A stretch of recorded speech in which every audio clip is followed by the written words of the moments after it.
Kumusta mga ka-garden? Ay, dito naman po inyong Mama Plantita.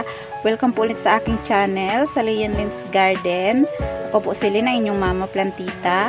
Ang i-share ko ngayon at ang i-video ko ay ang pagtanim po ng aking anthurium na bili ko at dumating na po at itatanim ko na po sila ngayong araw. Ayan po mga ka-garden, samahan niyo po ako sa pagtanim ng aking bagong plant. Tara na po mga ka-garden. At bago po yon, shout out na lang din sa lahat ng manunood, sa lahat ng viewers, sa lahat ng subscribers, sa mga bagong nadagdag na subscriber. Thank you po. Sana bago po tayo magpatuloy ay huwag niyo pong kalimutang i-click ang notification bell, mag-subscribe para updated po kayo sa aking mga susunod na video. Ayan mga ka-garden, samahan niyo po ako sa pagtatanim ng aking dalawang anthurium. Ayan, isi-share ko po sa inyo ang aking bagong plant. Tara na po mga ka-garden. Ito na mga ka-garden, may dalawa na akong pot na naka-ready. At may lupa na akong minix. Yung minimix ko ito, mga ginagawa kong ano. Ayan siya. Tapos lalagyan po natin sa pinakang pot, pinakang ilalim, dito sa ilalim.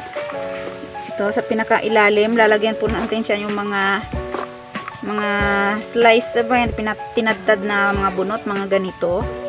Ayan, para po ay mabilis yung tubig bumaba. At may din, may stock din pag basa yung bunot, may masisipsip siya kahit hindi laging diligan. Ayan, ganyan mga ka-garden. Yan ang inaano ko. Lalagay ko dito.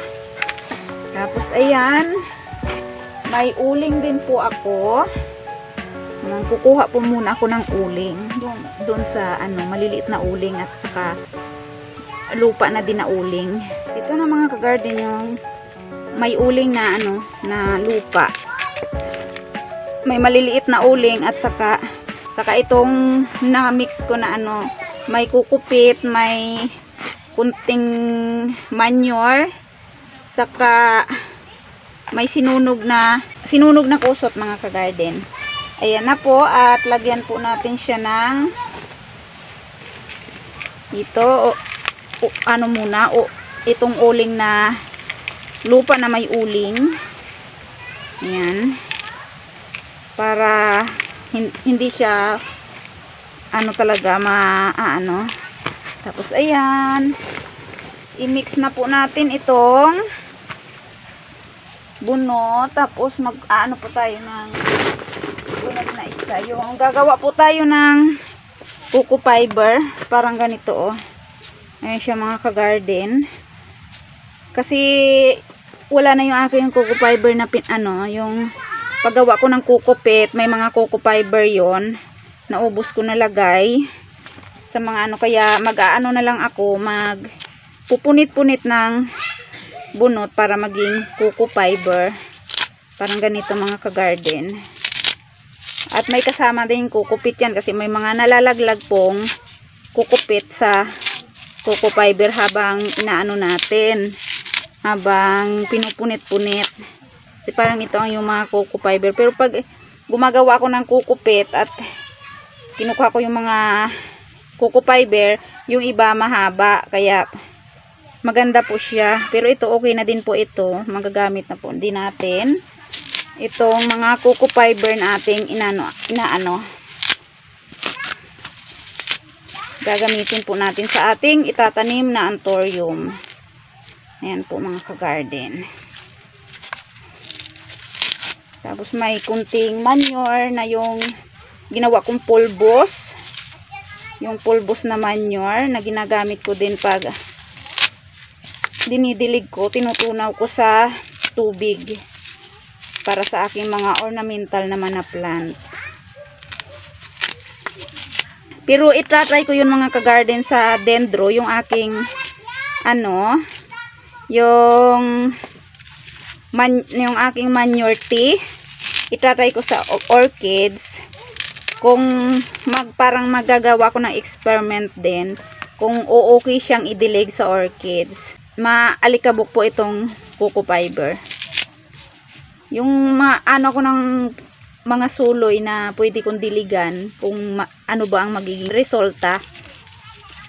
Ito na nga mga ka-garden, medyo madami-dami na pong coco fiber ang aking na ano, at atin po itong gugupitin para hindi man naman masyadong mahaba. Ayan gupitin po natin. Masyado atang mataas yung aking stand ng aking phone. Ayan, ganito na nga ito mga ka-garden. Kasi mahaba po yung kasi hindi tulad nung pag nag-aano ako ng kukupit, yung mga coco fiber putol-putol. Kaya ito, gupitin na lang natin kasi mahaba, kasi pinang-ano ko lang sila. Inano ko lang, ginanito ko lang, pinagpira-piraso. Ayan. Gupitin po natin para maganda po. Ito na. Gupitin lang na po natin hasta matapos. Ito na mga ka-garden, at natapos ko nang gumitin. Pero may isa pa ako dito. Sa isa ko naman yung ilagay. Ayan. Ayan At ito, lagyan po natin ng mga lupa na may tinadtad din na bunot.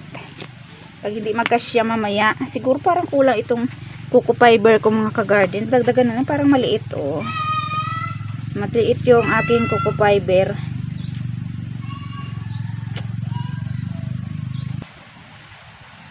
Ito na, iubos na lang natin ito mga ka-garden, parang konti lang. Tapos magpupunit-punit na lang ulit tayo. Parang konti lang po, kaya iano na lang natin ito, itudo na lang para mas madaming coco fiber. Ayan, at parang wala nang maingay, wala nang sumisigaw na bata. Ayan. Ayan mga ka-garden, at ayan ang ito okay na po ito mga ka-garden, makapal na po yung ating coco fiber. Ayan. At pwede na po nating itanim. Ito na po mga ka-garden, yung ating anthurium. Anthurium yellow po siya. Maliit lang naman po yung kanyang Ito ay Holland anthurium. Dwarf anthurium po siya. Ito ang kulay yellow na niya, flower. Medyo yung iba nasira sa biyahe yung flower, pero okay lang naman. At ito matanda ng gupitin na lang natin itong na bulaklak, mampalanta na. Ayan. Ano pa ito? Agaw pa ito sa sustansya. Bali, dalawang siya mga ka-garden, dalawang puno. Pwede siya sanang hiwalayin. Kaso lang po ay wala akong pot.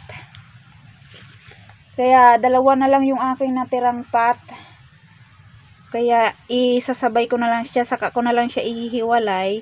Maganda din naman kasi pag makapal yung anthurium at ang daming flower. Maganda po siya tingnan. Ayan, kaya iano ko na lang siya. Isang ko lang muna, isang pot lang muna yung aking sa kanya. Ayan siya mga ka-garden. Ayan. At atin na pong lagyan ng lupa at ihalo-halo natin sa coco fiber. Ito na po. At saka ito, haluan po natin ng itim na lupa, yung mula sa pinagsunugan. Ito siya. At ihalo natin dito sa aking minix na may manure. Ayan. Halong manure. Kunti lang naman ang hinalo kong manure sa kanila. Ayan. At lagyan ulit natin ng kunting bunot pa na yung tinadtad ko, kasi ay kunti lang yung nalagay ko. Hindi nakitain yung aking mini mix kasi natabunan ng aking anthurium na itatanim. Parang hindi na masyado nakita sa video. Saglit lang mga ka-garden. Ito okay na siya. Atin ang i-continue sa pagtanim. Yan. Lagyan na po natin ng mga at saka yung coco fiber na natin. Ayan.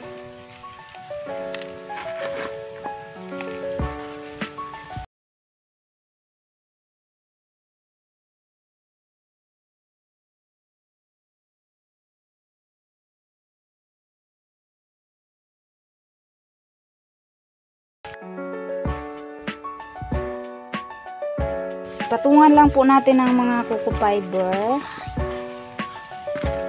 Ayan. Tapos lagyan ng lupa. Ito na po.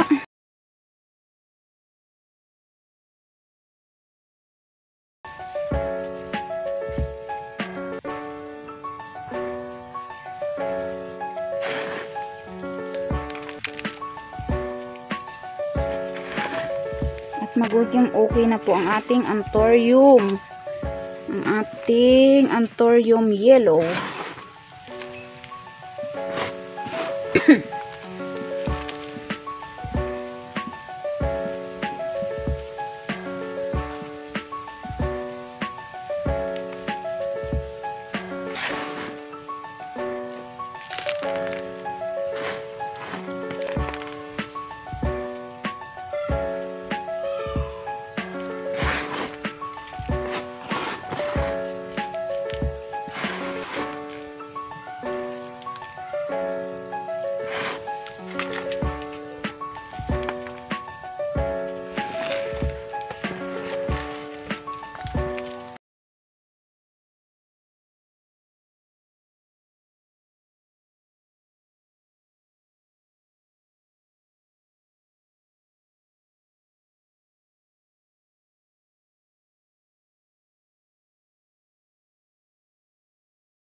Ayan, ito na mga ka-garden at pinatungan ko lang ng mga liliit na mga bunot na mga tinadtad. Ayan.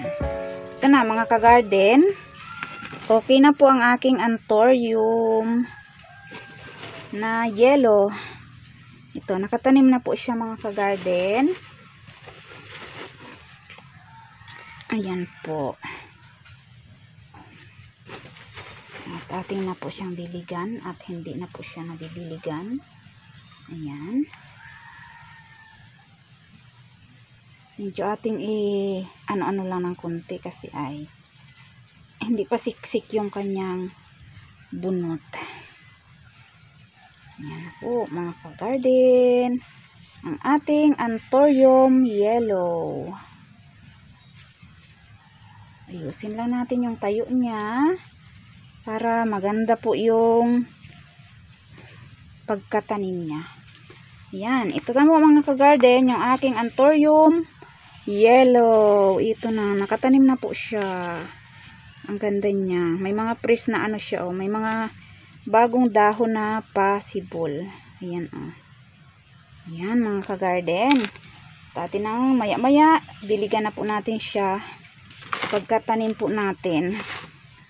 Pagkatapos natin itanim yung isa, ayan, itabi po muna natin itong mga ka-garden at yung isa na naman.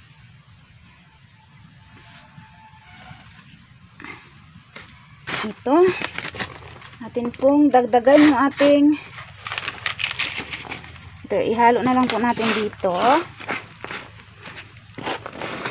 Ito yung ating mixture, yung ating ginagamit sa pagtanim ng anthurium.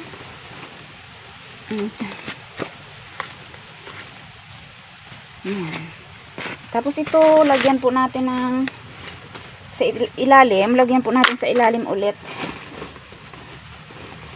ng mga tinadtad na bunot para madali po bumaba yung kanyang tubig at may matitira ding basa kasi basa yung bunot, may matitira ding na basa para ay masipsip yung kanyang mga ugat. Yan po mga ka-garden. At tayo ay na naman ng bunot. Gagawa na naman tayo ng coco fiber. Yan.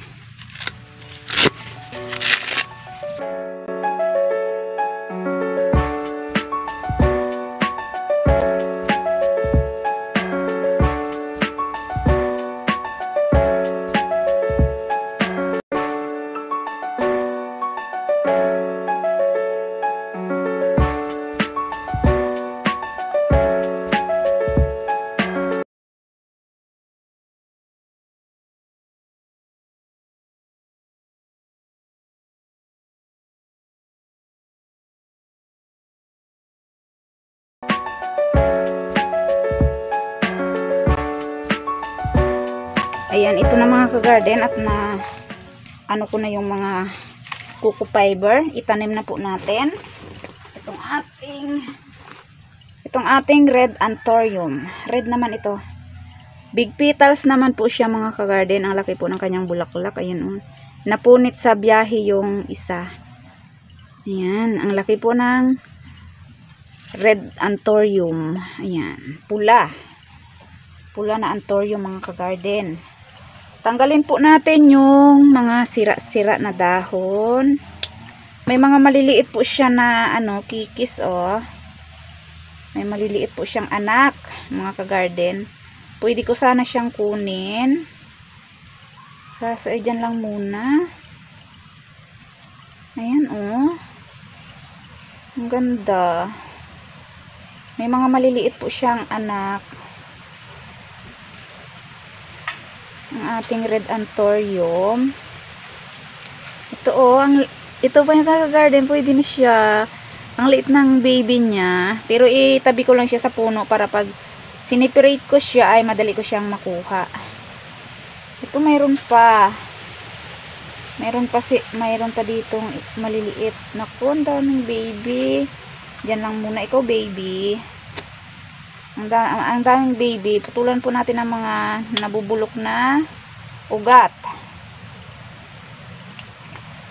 Para hindi po pagmula ng ng pagkasira ng root. Ayan. Ito. Pwede din po itong idiligan ng bawang mga ka-garden. Para madali po siyang maka-recover.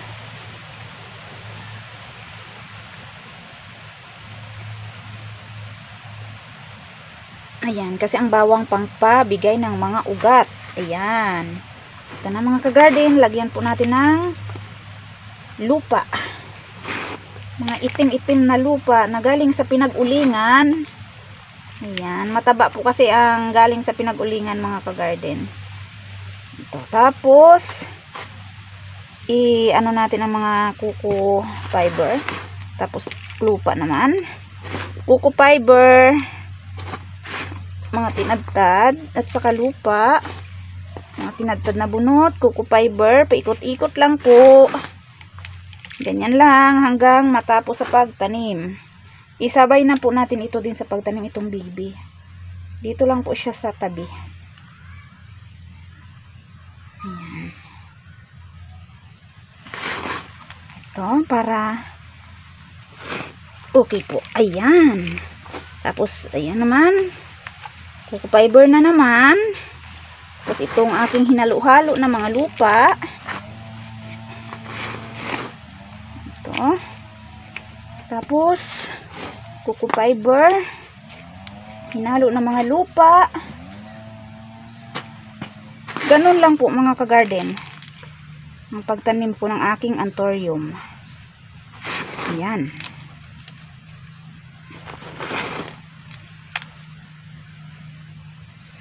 Ito. Sana ay maging okay Kasi ay first time ko din mag-alaga ng mga anthurium, mga ka-garden. May alaga po akong anthurium, kaso ay yung sa lupa po siya nakatanim, yung native anthurium lang po, hindi tulad nitong mga mga hybrid, mga Holland anthurium, mga dwarf lang siya. Ito yung mga anthurium na hindi tumitigil sa pagbulaklak. Ang dwarf anthurium, Holland anthurium, dwarf, ayan. Ito yung mga anthurium na hindi talaga tumitigil sa pagbulaklak. Kaya kung sa inyong lugar mabinta ang mga anthurium, lalo ng mga bulaklak, ginagamit sa mga sa church, ginagamit sa simbahan, pwede pong ibenta din ang mga bulaklak ng anthurium. Ako ay ayan, nagtry ako ng pag-alaga ng anthurium kasi nagagandahan po ako sa kanila. Lalo ang dami na nila, kaso ay kunti pa lang yung aking variety. Nag-uunti-unti lang po sa pag-collect kasi hindi naman po tayo mayaman para makabili ng marami.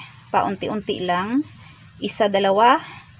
Pinag-iipunan pa po yan, mga ka-garden, bago makabili. 10-10. Parang ganun lang. Kung gustong makabili talaga, ayun, kailangang mag-ipon kasi ang budget din ay kasi budget sa mga kids, budget sa pang-araw-araw, baon ng mga bata. Kaya kailangang magtipid at humanap ng mga sideline na pwedeng pagkakitaan. Tulad nitong aking ginagawa ko, nagpapadami ng mga orchids, i-online, at saka nag-o-online selling din, nagre-reseller sa mga kakilalang seller, para kahit paano ay mayroong kita sa hirap po ng buhay ngayon, mga ka-garden. Kailangan po tayong maging wais nanay para sa ating mga anak. Ayan.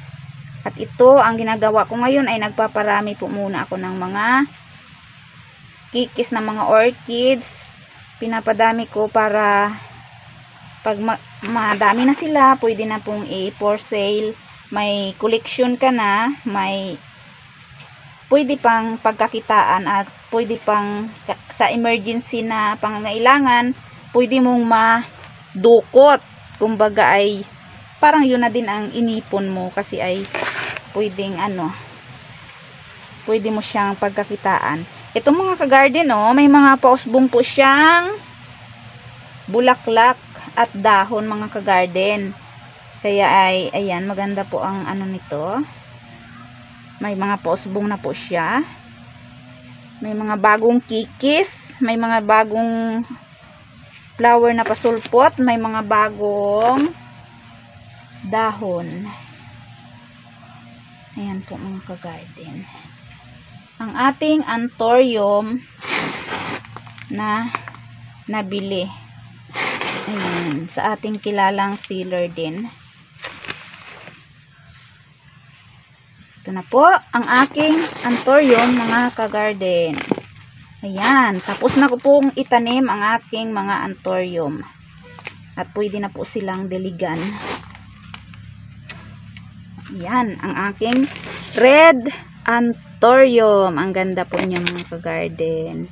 Ayan po ang kanyang flower. Ayan, mga ka-garden.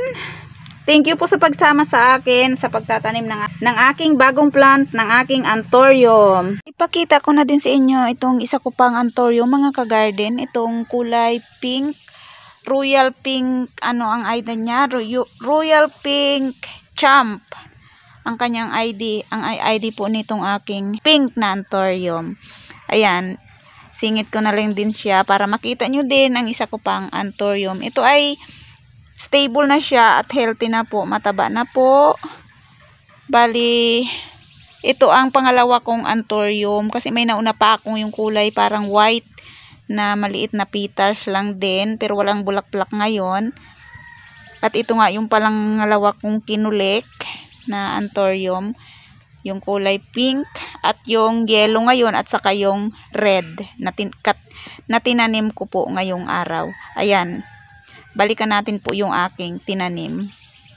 At ito na nga mga ka-garden, balikan po natin itong ating red anthurium na tinanim. Ayan, tapos na po silang itanim. At salamat po sa pagsama sa akin ngayong araw sa pagtatanim ng aking mga anthurium. Thank you po sa lahat ng manunood. Thank you sa lahat ng supporters. Sa mga new subscriber, thank you. At sa hindi pa nakaka-subscribe, subscribe na po bago mag-end ang video nating ito. At like and comment na din kung nagustuhan nyo po itong aking video.